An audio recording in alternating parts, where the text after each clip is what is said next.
Assalamualaikum warahmatullahi wabarakatuh. Semangat pagi. Halo Sobat Pelatihan, bagaimana kabar Anda kali ini? Semoga selalu dalam keadaan sehat dan semangat.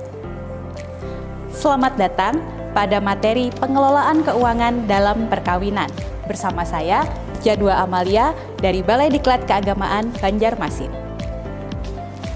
Materi ini disampaikan karena saat ini pengetahuan tentang pengelolaan keuangan dalam rumah tangga menjadi aspek yang esensial. Kurangnya pengetahuan dalam hal ini bisa menyebabkan munculnya konflik atau permasalahan dalam rumah tangga. Untuk itu, Sobat Pelatihan perlu memahami bagaimana prinsip-prinsip pengelolaan keuangan yang baik.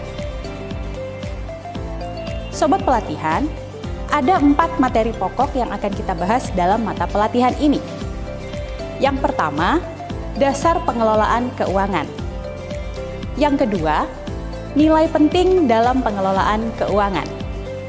Yang ketiga, pendekatan yang banyak digunakan dalam pengelolaan keuangan dalam perkawinan.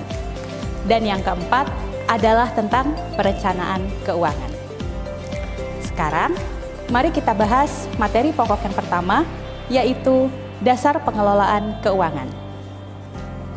Sobat Pelatihan, pengelolaan keuangan adalah cara untuk mengatur sumber daya keuangan yang dimiliki agar dapat memenuhi kebutuhan hidup keluarga, baik kebutuhan saat ini maupun kebutuhan di masa depan nanti.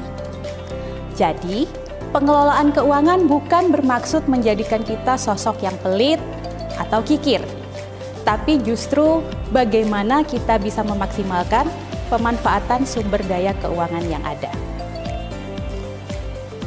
Pengelolaan keuangan juga harus dilakukan berlandaskan kepercayaan dan keterbukaan.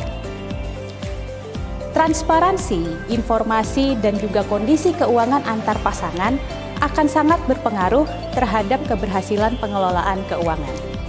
Pengelolaan keuangan dalam perkawinan itu sendiri jauh lebih kompleks daripada pengelolaan keuangan pribadi. Oleh sebab itu, harus dilakukan bersama-sama pasangan suami istri, dilandasi dengan kesepahaman dan kesepakatan mengenai nilai dan pendekatan apa yang nanti akan digunakan. Sobat Pelatihan, ketika kita bicara tentang uang, ada 2 pendapat yang paling sering muncul dan paling sering dipertentangkan. Yang pertama, uang adalah segalanya. Dan yang kedua, uang bukan segalanya. Masing-masing pendapat memiliki alasan. Mereka yang meyakini uang adalah segalanya berpendapat bahwa uang bisa memenuhi segala kebutuhan dan keinginan mereka, baik yang bersifat fisik seperti sandang, pangan, papan, maupun yang bersifat psikis seperti rasa aman, rasa nyaman, hingga pengakuan. Akan tetapi, meyakini uang adalah segalanya bisa menjadi hal yang negatif kalau pada akhirnya kita menjadi terobsesi dengan uang dan melupakan hal-hal penting dalam kehidupan kita, seperti pasangan, anak, keluarga, dan sebagainya. Mereka yang meyakini bahwa uang bukan segalanya juga punya dasar. Menurut mereka, uang tidak bisa menjamin semua bisa didapat. Ada banyak hal yang tidak bisa dibeli atau didapat dengan uang. Misalnya persahabatan, kasih sayang, kesehatan, dan sebagainya. Meyakini uang bukan segalanya juga bisa berdampak negatif jika pada akhirnya kita menjadi malas untuk berusaha, khususnya dalam memenuhi kebutuhan keluarga. Lalu, bagaimana sebaiknya kita memandang atau memposisikan uang dalam kehidupan kita? Sebagai umat beragama, tentu kita meyakini bahwa uang atau harta kekayaan adalah bagian dari nikmat yang diberikan oleh Tuhan Yang Maha Kuasa. Oleh sebab itu, kita harus menyambutnya dengan rasa syukur dan memanfaatkan dengan sebaik-baiknya untuk memenuhi kebutuhan, juga menebar manfaat dan kebaikan bagi orang-orang di sekitar kita. Dalam konteks pengelolaan keuangan, para pakar menyarankan agar kita menempatkan uang dalam proporsi yang pas, proporsi yang sesuai, yaitu uang sebagai alat, bukan sebagai tujuan. Sekali lagi, uang sebagai alat, bukan sebagai tujuan. Memaknai uang sebagai alat, artinya kita memanfaatkan uang untuk mencapai atau memenuhi tujuan-tujuan lain yang bisa membawa manfaat jauh lebih besar, bukan hanya untuk diri kita, tapi juga untuk orang-orang di sekitar kita. Dalam rumah tangga penting sekali untuk memiliki kesepahaman terhadap nilai tentang uang. Karena perbedaan keyakinan atau nilai terhadap uang juga akan berpengaruh pada perilaku dalam menggunakan atau mengelola uang. Sobat pelatihan, setelah kita memiliki kesepahaman tentang nilai yang diyakini tentang uang, selanjutnya dalam rumah tangga kita juga perlu menyepakati pendekatan apa yang mau digunakan dalam pengelolaan keuangan. Secara umum ada 4 pendekatan yang sering ditemui di masyarakat. Yang pertama, bahwa 100% kebutuhan keluarga ditanggung oleh suami. Jika istri memiliki penghasilan, maka itu menjadi hak pribadinya. Pendekatan kedua, suami mengalokasikan sejumlah tertentu dari penghasilannya untuk kebutuhan keluarga. Biasanya berkisar antara 50-80%. Selebihnya itu menjadi hak pribadi suami. Pendekatan ketiga adalah penggabungan penghasilan. Jadi penghasilan suami dan istri digabung jadi satu dan dikelola untuk memenuhi kebutuhan keluarga. Pendekatan keempat adalah pembagian tanggung jawab. Misalnya, suami bertanggung jawab memenuhi kebutuhan pokok seperti sembako, biaya pendidikan, dan biaya kesehatan. Sementara istri bertanggung jawab memenuhi kebutuhan lain, misalnya yang bersifat hiburan atau jalan-jalan. Salah satu pertimbangan yang bisa digunakan untuk menentukan pendekatan mana yang mau digunakan adalah dengan mengetahui terlebih dahulu sumber penghasilan dalam rumah tangga. Apakah hanya dari suami, ataukah juga ada kontribusi dari istri? Atau barangkali pasangan ini punya sumber penghasilan lain. Pada akhirnya, pendekatan manapun yang dipilih, semua kembali kepada pilihan masing-masing. Yang terpenting harus dilakukan berdasarkan kepercayaan dan keterbukaan dengan pasangan masing-masing.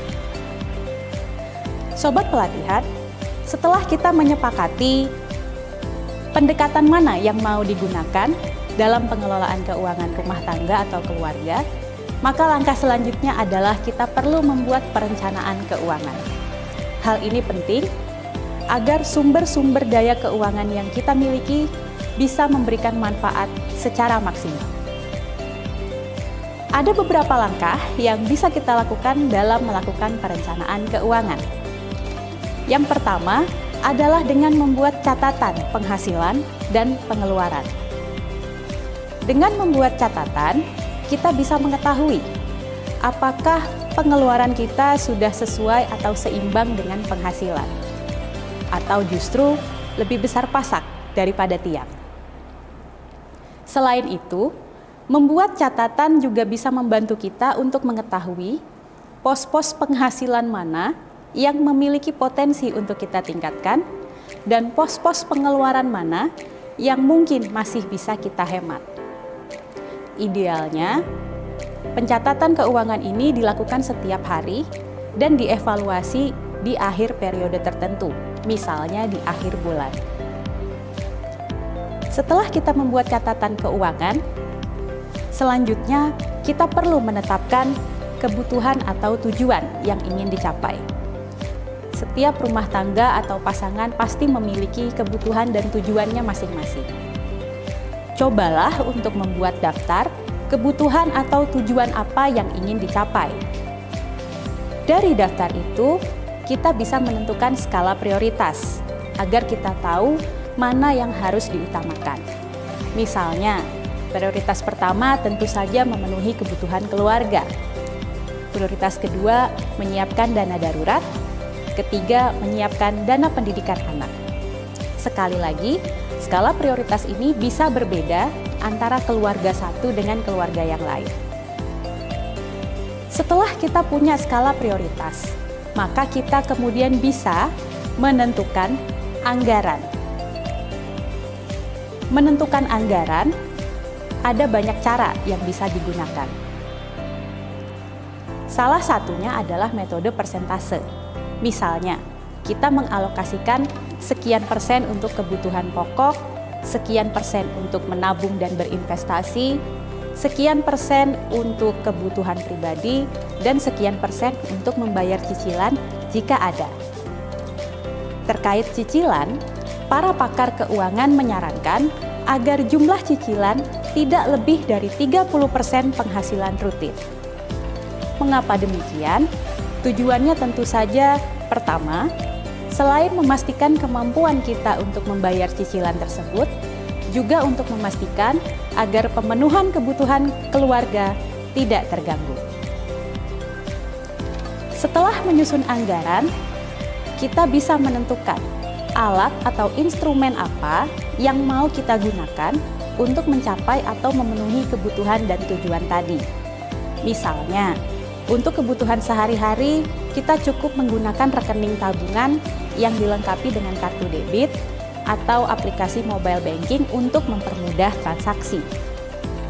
Untuk tujuan yang sifatnya jangka menengah dan panjang, kita bisa melakukan investasi, mungkin melalui reksadana, deposito, saham, atau logam mulia. Pemilihan alat atau instrumen investasi tentu saja harus disesuaikan dengan profil risiko sobat pelatihan sendiri. Nah, untuk lebih tahu tentang profil risiko, silahkan sobat pelatihan membaca buku-buku yang terkait dengan investasi. Rencana keuangan yang sudah disusun juga harus dievaluasi. Apalagi jika ada peristiwa-peristiwa yang menyebabkan perubahan kondisi keluarga. Misalnya, penambahan anggota keluarga, perubahan pada penghasilan, penambahan pada kewajiban, dan peristiwa-peristiwa lainnya. Tujuannya, agar kita bisa memastikan kebutuhan dan tujuan-tujuan yang sudah ditetapkan tadi tetap bisa dicapai, meskipun mungkin akan ada beberapa penyesuaian-penyesuaian. Nah, sobat pelatihan, kita telah membahas 4 materi pokok dalam mata pelatihan pengelolaan keuangan dalam perkawinan. Teruslah berupaya agar bisa memenuhi kebutuhan kehidupan keluarga, baik untuk saat ini maupun nanti. Dengan demikian, kita harapkan kesejahteraan dan kebahagiaan kehidupan keluarga bisa tercapai. Terima kasih atas perhatian Anda. Semoga materi ini bermanfaat untuk kita semua. Wassalamualaikum warahmatullahi wabarakatuh.